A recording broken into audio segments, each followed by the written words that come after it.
بسم اللہ الرحمن الرحیم ان الذین آمنوا والذین هادوا والنصارى والصابئین من آمن باللہ واليوم الآخر واليوم الآخر وعمل صالحا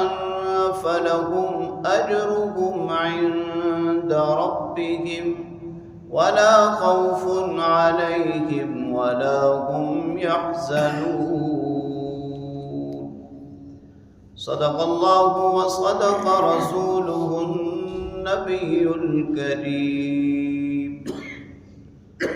سورہ بقرہ کی آیت نمبر 62 کی تلاوت آپ نے سماعت کی۔ ترجمہ سماعت فرمائیں۔ ان الذین آمنوا، بے شک وہ لوگ جو ایمان لائے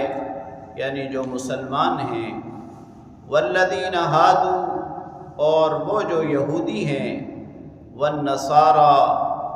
اور وہ جو نصارہ ہیں، والصابئین، اور وہ جو صابی ہیں، من آمن باللہ والیوم الآخر، ان میں سے جو بھی ایمان لائے اللہ پر اور آخرت کے دن پر، وعمل صالحا، اور اچھے عمل کرے، فلہم اجرہم عند ربہم، اس کے لیے اللہ کے ہاں اجر ہے، ولا خوف علیہم ولا هم يحزنون، اس پر نہ تو کوئی خوف ہوگا اور نہ وہ غمگین ہوں گے۔ یہودیوں کو خاص طور پر خطاب ہے، اس کے درمیان اللہ تعالی نے یہاں یہ بات بیان فرمائی کہ اللہ پر ایمان لانے والا، آخرت پر ایمان لانے والا اور نیک عمل کرنے والا، چاہے اس کا تعلق مسلمانوں سے ہو، چاہے یہودیوں سے ہو، چاہے نصارہ سے ہو یا صابیوں سے ہو، جب وہ اللہ پر ایمان لے آئے اور آخرت کے دن پر ایمان لے آئے اور ایمان کے تقاضوں کو پورا کرتے ہوئے عمل صالح پر، نیک اعمال پر استقامت اختیار کرے، تو اللہ رب العالمین کے ہاں اس کا اجر ہے۔ یہود کا ماننا یہ تھا کہ وہی اللہ تعالیٰ کے مقرب ہیں اور لاڈلے ہیں، ان کے سوا کوئی ان جیسا نہیں ہو سکتا۔ آج بھی یہود ایک نسلی مذہب ہے، وہ کسی دوسرے کو یہودی بننے نہیں دیتے۔ اگر خدا نخواستہ کوئی یہودی بن بھی جائے تو اسے وہ مقام حاصل نہیں ہوتا جو نسلی یہودیوں کو حاصل ہوتا ہے۔ اللہ تعالیٰ نے ان کے اس باطل گمان کا رد فرمایا ہے اور واضح طور پر فرما دیا کہ ایمان باللہ، اب نبی پاک صلی اللہ علیہ وسلم کی بعثت کے بعد، قرآن کریم کے نزول کے بعد، ایمان باللہ تبھی مکمل ہوگا جب محمد الرسول اللہ صلی اللہ علیہ وسلم پر ایمان ہوگا۔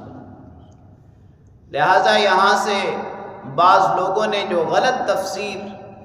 اور غلط مطلب نکالنے کی کوشش کی ہے کہ مسلمانوں کا یہ جو دعویٰ ہے کہ صرف وہی جنت میں جائیں گے، ان کے سوا کوئی اور جنت میں نہیں جائے گا۔ قرآن کہہ رہا ہے یہودی ہو، نصرانی ہو، صابی ہو، تو قرآن نے ساتھ یہ شرط بھی لگائی ہے کہ ان میں سے جو اللہ پر ایمان لائے، اور اللہ پر ایمان محمد عربی صلی اللہ علیہ وسلم کی بعثت کے بعد مکمل ہی تب ہوتا ہے جب محمد عربی صلی اللہ علیہ وسلم پر ایمان لائے۔ اور قرآن کریم میں کئی مقامات پر بڑے واضح طور پر اللہ رب العالمین نے اس کا حکم دیا ہے۔ خود سورہ بقرہ پیچھے آیت نمبر 40 میں ہم نے پڑھا، آمنوا بما انزلت مصدقا لما معکم، یہودیوں کو خطاب کر کے اللہ نے فرمایا کہ جو میں نے کلام قرآن کریم نازل کیا ہے اس پر ایمان لے آؤ، اس پر ایمان لاؤ گے تو تم راہ راست پر آؤ گے۔ دوسری بات بعض مفسرین کرام نے یہاں یہ بھی بیان کی ہے کہ جب یہودیوں کے سامنے قرآن کریم نے ان کے آباء و اجداد کے کارنامے بیان کیے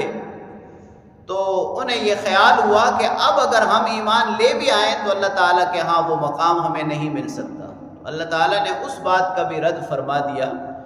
کہ اللہ کے ہاں کسی شخص کی، کسی قوم کی، کسی فرد کی کوئی اہمیت نہیں ہے۔ اللہ تعالیٰ کے ہاں 3 چیزیں بڑی اہم ہیں۔ ایمان باللہ، ایمان باللہ کے اندر ایمانیات کی وہ تمام چیزیں داخل ہیں جس پر اللہ رب العالمین نے ایمان لانے کا حکم فرمایا۔ اللہ پر ایمان، اللہ کے رسولوں پر ایمان، اللہ کی کتابوں پر ایمان، اللہ کے فرشتوں پر ایمان، اور پھر ایمان بالآخرت خاص طور پر ذکر فرمایا اس لیے کہ مدار ہی جزا و سزا پر ہے۔ اور تیسری بات یہ ہے کہ ایمان کے تقاضوں کو بھی پورا کرے، عمل صالح پر، نیک کاموں پر استقامت اختیار کرے۔ اس کے لیے اللہ رب العالمین نے یہ اجر بیان فرمایا کہ فَلَهُمْ أَجْرُهُمْ عِنْدَ رَبِّهِمْ، اللہ کریم ان کو ان کا اجر عطا فرمائیں گے اور کوئی خوف، کوئی غم ان پر نہیں ہوگا۔ اللہ کریم سے دعا ہے اللہ تعالی ہمیں بھی ایمان کے تقاضے پورے کرنے کی توفیق نصیب فرمائے۔